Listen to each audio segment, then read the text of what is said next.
The Way of Will John.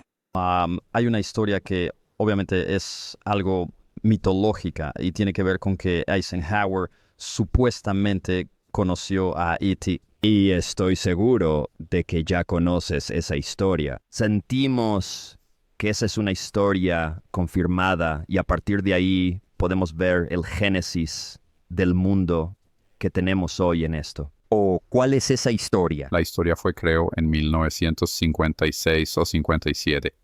Carver decía que iba a ver a un dentista y en realidad él estaba cerca de Muroc, California, donde está Edwards hoy en día. Y lo llevaron allí para tener una reunión por la gente extraterrestre. Mucho nos preocupan nuestras armas atómicas y nucleares.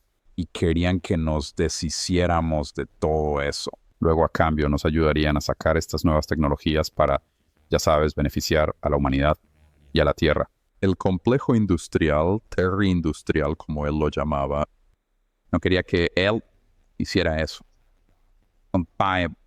Ahora, tengo un documento del Ministerio de Defensa y de la inteligencia francesa de un hombre que estaba en esa reunión. Eso está en el archivo, en algún lugar.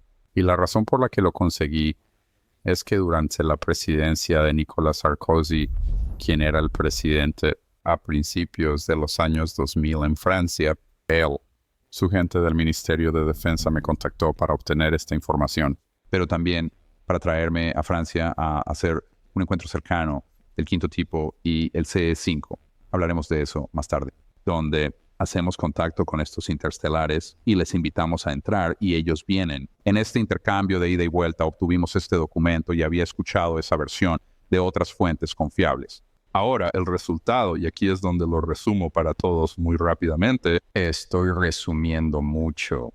El presidente Eisenhower quería avanzar de manera pacífica con esto, pero las personas que lo hicieron solo conseguían las tecnologías, las mantenían en secreto y para entonces, recuerda, en 1956 o 57 habíamos hecho ingeniería inversa. Los sistemas de energía y antigravedad lo suficiente como para que tuviéramos ovnis hechos por humanos en 1954. Y el resultado de eso es que se dieron cuenta del impacto industrial y financiero que revelar esto tendría, que nos daría un nuevo mundo. Pero la mayoría de estos industrialistas eran de petróleo, grandes industrias, industrias de chimeneas, y esas eran las personas que tenían el control, los militares y la inteligencia de Estados Unidos. Así que la colusión y la corrupción estaban en su apogeo entre finales de los años 40 y mediados de los 50.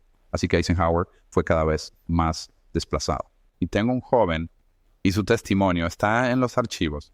Stephen Lofkin era abogado, pero en ese momento era un joven en el cuerpo de señales del Ejército para la Casa Blanca.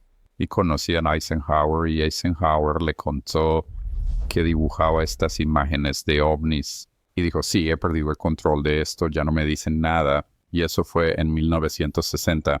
Entonces, en 1961, cuando dejó el cargo, justo antes de que llegara Jack Kennedy, fue cuando pronunció su famoso, pero somos el complejo industrial militar porque me he convertido en una amenaza para nuestra democracia. Él no dijo eso porque era Abby Hoffman y estaba en contra del ejército. Fue un general de 5 estrellas en la Segunda Guerra Mundial, ¿verdad? Y republicano. Lo quemaron y traicionaron gravemente con esta operación encubierta e ilegal. Y fue bajo su responsabilidad. Y le culpo a él porque simplemente entiendo que estaba cansado y confiaba en la gente intrínsecamente. Pero personas como Alan Dulles y Paul Mellon y otros rodearon sus limusinas y básicamente traicionaron al presidente y al pueblo estadounidense. El resto es historia. Así que ha estado desincronizado y un desastre desde, cuando yo lo estaba. 1955. Así que ha sido un desastre durante casi toda mi vida. Ahí está la mierda, disculpa mi lenguaje, fuera de estas personas. Sí, los aterroriza porque, y creo que ese fue uno de los problemas con muchos de los presidentes, llegan a cierto punto donde se dan cuenta, diablos, esto es real. Y no tengo acceso, y cuando empiezan a presionar, algunas amenazas sutiles y otras no tanto les llegan. Por ejemplo, George H.W. Bush amenazó directamente a Bill Clinton cuando empezó a presionar sobre esto. Ahora sé esto porque yo tengo a alguien en mi equipo que Ha escrito una pequeña declaración jurada sobre esto, pero no quiere que su nombre sea público. Pero su declaración está ahí en nuestro archivo. Entonces, estaba con Bill Clinton.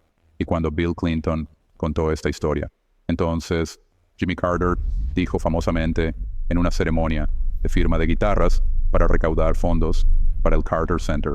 Tengo un amigo que estuvo allí, es un guitarrista clásico de fama mundial, y dijo que alguien le preguntó cómo era ser el hombre más poderoso del mundo. Y el presidente Carter dijo, yo no era ese hombre. Y ellos están en un silencio atónito. Ellos dijeron, ¿qué quieres decir? Él responde, bueno, hay ciertas cosas que no tenía autorización para saber y no tenía control sobre ellas. Y alguien se rió, burlándose del tema, y dijo, oh, ¿te refieres a cosas como los ovnis? Y él dijo, sí, eso y más. Así que si multiplicas esa dinámica desde finales, empezó en los últimos años de Eisenhower, continúa a buen ritmo hasta el día de hoy. Algunos presidentes han sabido alguna información, algunos de ellos han sabido muy, muy poco. Y Reagan estaba lo suficientemente informado. Manipúlalo con Star Wars. La cosa de las armas y el espacio de la iniciativa de defensa estratégica. A Trump se le dio suficiente información y, sobre todo, desinformación para hacerle cambiar de dirección. A otros presidentes prácticamente no se les dice nada. Entonces, realizan un análisis psicológico si podemos proporcionar alguna de esta información para manipular las decisiones del ejecutivo del presidente. Lo mismo sucede en el Congreso, aunque estoy en primera fila para esta artimaña desde, 1998, uno de 92. Así que creo que esto es lo que el público tiene mucha dificultad para entender. Toma tu libro de texto de las lecciones de educación cívica de la secundaria y la universidad y tíralo. Eso es una fantasía. Esto no existe.